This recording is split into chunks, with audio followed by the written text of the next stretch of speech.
Mano, eu quero saber então dos detalhes, velho. Eu quero voltar lá para literalmente seu primeiro emprego, assim. Como é que você decidiu antes do Gaules, pô, ser o Gaules, ser esse cara referência? Como é que foi seu caminho, assim? Eu sei que você já comentou algumas vezes, mas antes de existir a sua imagem pública, você já se aventurava em tentar trabalhar com games quando talvez pouca gente ou pouquíssima Sim. gente falava disso, até porque existia poucos games e o cenário era muito amador. Como é que foi, cara? Sim, o primeiro emprego mesmo foi como atleta profissional, né, de Counter-Strike. Eu acho que, assim, muita gente fala, pô, tenho dificuldade de convencer, explicar para os meus pais, para os meus amigos, para as pessoas próximas, convencer que eu quero ser um atleta profissional de games.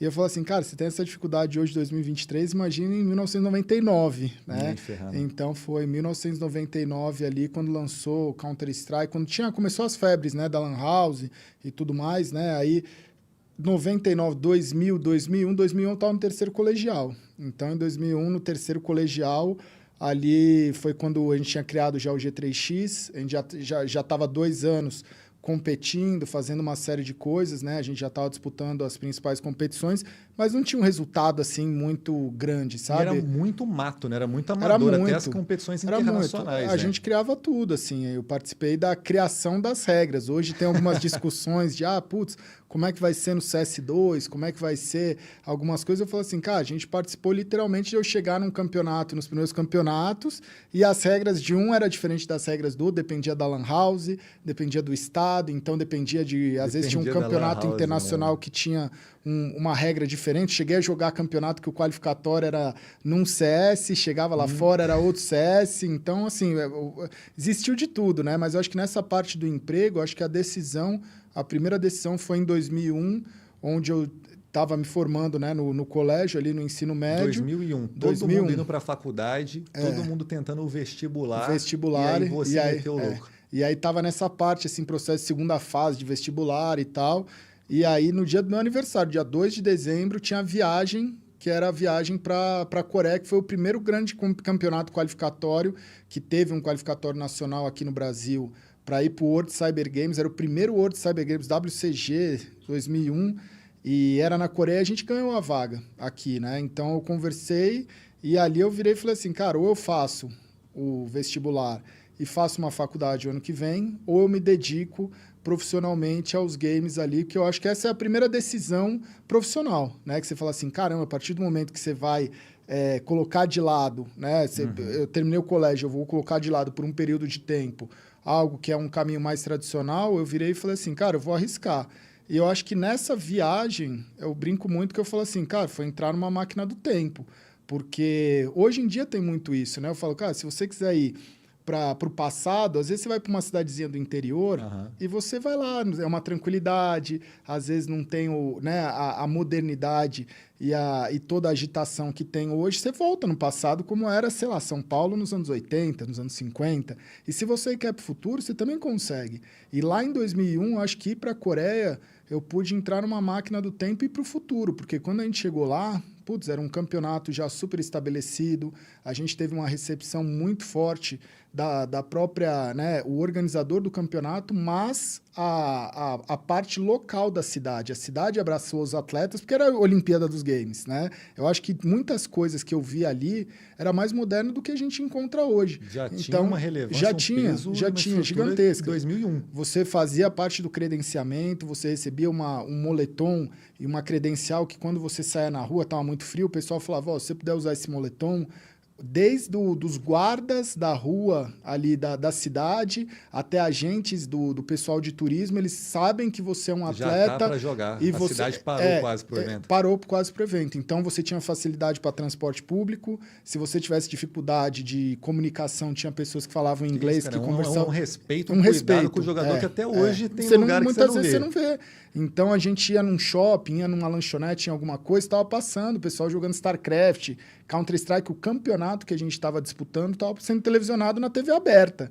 Caraca. Então, isso daí eu olhei, eu consegui ter uma tranquilidade, virar e falar assim, cara, pode ser que hoje, no Brasil, as pessoas ainda não entendem, ainda não estejam assim, mas eu sei como é o futuro. E hoje o futuro, grande parte desse futuro, a gente já chegou aqui. Sim. Então, acho que isso deu a tranquilidade para ali em 2001, eu poder ver que existia uma forma de trabalhar com isso. E dali para frente, era como que a gente vai conseguir se estruturar aqui no Brasil, né? Então, conseguir os primeiros... Você voltou de novo para o passado, quando você chegou Voltei e falou, passado, e agora? é duro, né? Então, a gente, cara, foi um campeonato super legal, a gente ficou em 7º lugar do mundo, aí a gente voltou para cá, conseguiu estruturar o time, conseguiu ir atrás de patrocínio. Então, o primeiro time, primeira organização G3X que teve um patrocínio muito grande, que aí a partir disso a gente tinha salário, tinha centro de treinamento, custo de viagem. Então, Antes disso, nada. Antes disso, amizade, poder da amizade. Cara, era como, assim, né? Igual você estava brincando, a gente estava falando antes, você falou assim, putz, eu jogava Counter-Strike nas lan houses ali. Cara, hoje, eu falo assim, tem um esporte eletrônico, tem uma relevância muito grande, o CS tem uma relevância muito grande, mas o pessoal não imagina o que é o CS da época da lan house. Todo mundo só jogava o CS. O CS tinha em toda a lan house, todo Era o tão colégio. natural quando vamos sair da aula e vamos tomar um sorvete, vamos numa pizzaria, vamos jogar um CS na lan house. Era um hábito, Era cara. insano, porque todo mundo dentro do colégio, dentro da sua relação, né, das pessoas próximas, elas sabiam o que era CS, sabiam o que era lan house, sabia que tinha uma competição ali envolvida, né? Então, mas achava que era uma grande brincadeira. Como todo esporte acaba sendo, né, na essência, uma brincadeira. Então, eu acho que foi um momento onde a gente pôde desenvolver muita coisa e aprender muita coisa, e principalmente como organizou o time, a gente começou a meio que se profissionalizar, do tipo assim, vamos buscar um patrocinador, vamos ver o que esse patrocinador precisa, vamos ver o que a gente pode fazer, quais são as nossas necessidades. Então, vocês mesmo? A gente mesmo. Eu fiz as reuniões, fechei o patrocínio, fui atrás. Então, ali no começo eu já percebi que eu acho que o diferencial era, como eu virei muito rápido, muito jovem, o capitão do time, eu percebia que tinha skills, não dentro só do jogo, mas principalmente fora do jogo, que era essencial para a sobrevivência do time. Então, você precisava chegar num campeonato, você precisava se relacionar com o organizador do campeonato, com o juiz do campeonato, com os patrocinadores do campeonato, com as pessoas. Você precisava fazer um network, você não precisa gastar muito tempo, mas você precisa investir, conhecer aonde que você está indo, sabe? Eles precisam, pelo menos, entender qual que é o trabalho sendo feito do seu lado, senão você é só mais um, você é um nome. Eu falo isso até hoje e parece que lá em 2001 não era diferente. Não era diferente. Você chega num evento do seu trabalho, você tem uma oportunidade ali quase que limitada de se conectar com pessoas, explicar o que você quer para aquele cenário. Se você souber, não só falar bem, mas assim, se você tiver um projeto verdadeiro e ele vê a essência do seu projeto, ele vai embarcar junto. E aí ele te chama para as próximas oportunidades, abre novidades, te apresenta mais pessoas. Se ele não puder te ajudar agora, daqui a 5 anos ele vai lembrar daquele papo que ele teve com você lá naquele campeonato. Até hoje é a mesma coisa. E a galera às vezes vai, convidado para um torneio e fica calado, pô. Fala com ninguém. Então, eu sentia muito essa necessidade que eu falava assim, putz, eu entendo que tem muitos jogadores do time que não sabem fazer isso e não querem, não têm tanto desejo, vontade. Eu também não tinha, mas eu falava assim, cara, é uma coisa meio instinto de sobrevivência. Ou eu vou fazer, ninguém está fazendo, senão vai dar ruim. Se eu não fizer isso, cara, dificilmente a gente vai conseguir se manter. Então, eu percebia que tinha alguns patrocinadores, né? Que foi o caso do nosso primeiro grande patrocinador. Quem que foi, mano? A Intel. Que então, doideira, por exemplo, os caras estavam à frente também. Porque assim, a Intel ela patrocinava os campeonatos, né? Como outras mais patrocinam, né? Hoje Intel Extreme Master, acabamos de transmitir aí muitos campeonatos, vai ter agora. Então, ele era um patrocinador do campeonato. E eu virava e pensava assim, cara, faz sentido o patrocinador do campeonato também ter o interesse de patrocinar um time que tem uma boa performance, sabe? Então eu virava e falava assim, o cara tá patrocinando o campeonato, ele vai assistir o campeonato, provavelmente ele vai ver a final, ele vai entregar a premiação. Seria muito legal se essas pessoas que estão ganhando tiver uma relação com eles. Então acho que a gente começou, né, a estabelecer essa relação e conhecer as pessoas. E provavelmente eu pensava assim, né, que depois eu fui descobrir que era verdade, que assim, quem vai no campeonato das marcas é o pessoal do marketing. Então, o pessoal do marketing está lá, tem um stand do patrocinador, tem alguém ali que financiou e que pagou por aquilo que vai querer ver como é que tá. Então, a partir do momento que você é apresentado e consegue conhecer essa pessoa, você não chega como mais um. Você chega, caramba, você é um atleta que está disputando o campeonato que eu patrocino e você manda bem. Nossa, tem um cartão, como é que eu posso... Então, acho que nisso daí, a gente conseguiu mostrar qual que foi o approach que eu tive na época. Eu falei, cara, vocês patrocinam o campeonato, é uma estrutura muito grande, mas tem campeonatos no mundo inteiro e os times, se não tiverem um apoio, não vai existir o campeonato. Verdade. Então, eu consegui colocar dentro da mente deles ali, porque não tinha na época assim, no Brasil não tinha nenhum, não tinha nenhum, nada, não tinha um patrocínio, né? O próprio MIBR, que está aí até hoje, depois, né, ele acabou vindo como um patrocínio. Então, era uma coisa, num sentido da gente conseguir, eu acho que, falar, putz, chegar a Aramato, falar, cara, chegar era dinossauro. Quando a gente chegou, não tinha mato. Né? O dinossauro. Era o Big Bang, literalmente, mano. Então, isso daí eu acho que foi muito legal, porque a gente começou a estabelecer e criar relações com organizadores de campeonato, com marcas, com empresas, com o próprio time, que a gente conseguia entender que jogar bem, treinar, se dedicar e fazer a nossa parte, ela era muito fundamental, porque aquilo era muito... tudo que a gente fazia era dependente do que a gente estava construindo ali. Se cada um não fizesse a sua parte, a gente estava lascado, né? Então, hoje eu acho que é muito mais estruturado. Você acaba tendo muito, não facilidade, mas eu acho que hoje você consegue ter um conforto maior, que essa zona de conforto, às vezes, ela não é algo que te coloca para frente, sabe? Então, acho que esse comecinho eu lembro muito disso, Sim. da gente ir atrás, conseguir fazer as coisas e olhar e falar, cara, é algo 100% profissional. E aí teve toda a jornada, né, que eu acredito que alguns conheçam dessa parte do esporte eletrônico, mas depois, em 2006 para 2007 ali, né, 2006 teve o título mundial do MIBR, aí 2007 o G3X acabou virando, né, os jogadores, a gente foi para o MIBR, disputou, aí eu virei treinador, disputamos o campeonato mundial, aí fui o primeiro treinador campeão do mundo, não existia treinador de Counter-Strike na época, não existia, cara. A gente chegava na final, tinha eu como treinador, porque você tinha a figura do manager. Você estava ali de manager, de capitão, de treinador, de jogador, de tudo. Você tinha, na época, você já tinha alguns times, tinham aquela figura do manager, putz, vou estabelecer o horário, burocracia. Vou fazer a burocracia, fazer a logística e tal, mas atrás dos jogadores, passando tática, não existia isso. Tanto que chegou na final, a gente jogou contra o SK, que, pô, uma puta organização que já tinha sido campeã de tudo, e eu tava lá doidão atrás dos caras, passando tudo que é tática, falando, vai aqui, faz aqui, os caras nem tinham essa pessoa, né? Então, os caras, eu percebi, eu falei assim, cara, uma loucura, porque a gente tava desbravando algo que eu virava e falava assim, cara, pela primeira vez, eu sinto que a gente tá na frente. Vocês estavam definindo meta da que tá acontecendo exatamente, ali, que eu olhava e falava assim, cara, eu tô aqui, e a gente tá fazendo um negócio, e a gente tá tão à frente que os caras nem percebem que precisa de uma figura do treinador.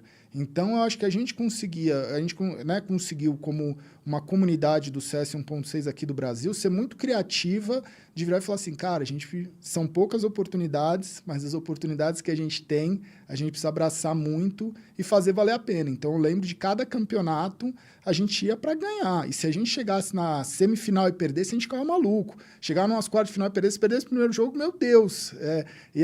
Tinha gente que ficava sem se falar durante a semana, sabe? Então, teve essa parte, né, de jogador, treinador, mas depois eu tive que dar 20 passos atrás, porque em 2007 eu decidi voltar a fazer a faculdade, né, fazer a faculdade de marketing, mas para fazer isso, eu também virei estagiário na Samsung. Que loucura, então, cara. Então, eu cheguei e falei assim, cara, eu tô aqui, é legal, eu tenho consegui algo bacana na minha vida, né, dentro da comunidade que eu tô, mas eu preciso trabalhar dentro de uma empresa também. Eu acho que a ideia não era voltar para fazer algo que talvez não fosse tão interessante quanto o que eu fazia. Era ver algo, tipo, dentro do marketing ali, né, da equipe, da área de marketing. Continuar causando impacto, Isso. Só que um impacto de um ângulo diferente, que poderia ter até um resultado maior no cenário como todo e um novo desafio. Você passou 6, 7 anos fazendo isso, você chegou, querendo ou não, no topo, fez de tudo e viu uma nova porta. Né? É isso. E entender que, cara, que você começa do zero.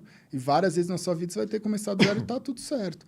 Então, ali como estagiário, eu fui, né, recebendo promoções e fui conseguindo outros cargos, mas eu acho que principalmente eu consegui ser visto, porque quando eu entrei para trabalhar, era um estagiário que eu cheguei na sala do diretor do departamento, e ele, nossa, você é o gaulês que jogava CS. Que legal, pô. Saca? Que foi nos campeonatos que a Samsung também patrocinava. Então, era uma coisa que eu virava e falava assim, cara, que estagiário tem essa abertura de porta?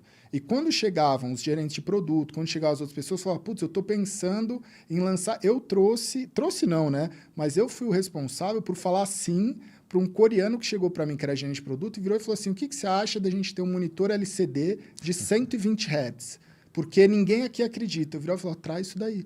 Então, o primeiro monitor LCD de 120 Hz do Brasil, eu acabei falando, mano, pode trazer, porque é uma realidade, porque antes só tinha monitor de tubo. Sim. O monitor LCD, ele não chegava nessas frequências.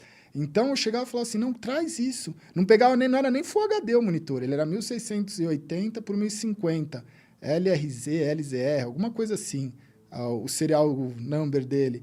Então, cara, eram coisas, consegui patrocinar o MBR, consegui patrocinar alguns outros campeonatos que ali... Você virou um embaixador ali na outra ponta dos games. Você saiu da guerrilha da linha de frente, você pulou para o outro lado e ali você podia causar muito impacto, cara. Exatamente. É muito legal de ver como é que isso aconteceu, cara. Mas assim, o que me pegou nessa transição, que eu gostaria de entender, foi que você deve ter ficado um pouco preocupado, cara, porque hoje a gente sabe a relevância que tem, um cara que é campeão mundial, pô, o cara tá gigante, o cara ganhou tudo, era referência, o pessoal te conhecia, até o diretor te conhecia. Sim.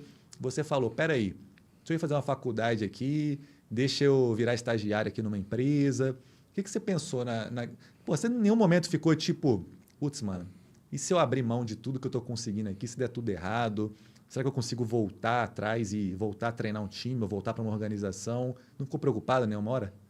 Cara, eu acho que é complexo, assim, porque eu acho que sempre tive um entendimento que quando você muda do que você está fazendo e você... Na verdade, eu acho que quando você determina outros objetivos e outras metas, você muitas vezes vai precisar começar do zero, sabe? Então, eu acho que eu tinha tranquilidade de saber, cara, eu estou dando muitos passos para trás. Se a gente for olhar, né, nisso de, putz, eu estava fazendo o que eu amava, eu estava fazendo, né, dentro da competição, estava estabelecido, mas eu olhava e falava, cara, eu preciso disso para num futuro eu poder ir mais do que onde eu estou agora, sim. Entendeu? Sem isso, eu não...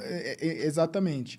Então, eu sentia que fazer aquilo seria um diferencial para o futuro, dar um passo para trás, sabe? Porque eu olhava e falava frente, assim, cara, minha carreira como jogador ou treinador, ela tem um lugar. Daqui a um tempo eu posso voltar a ser treinador e tudo mais, mas eu olhava aquilo e falava assim, para onde vai essas pessoas?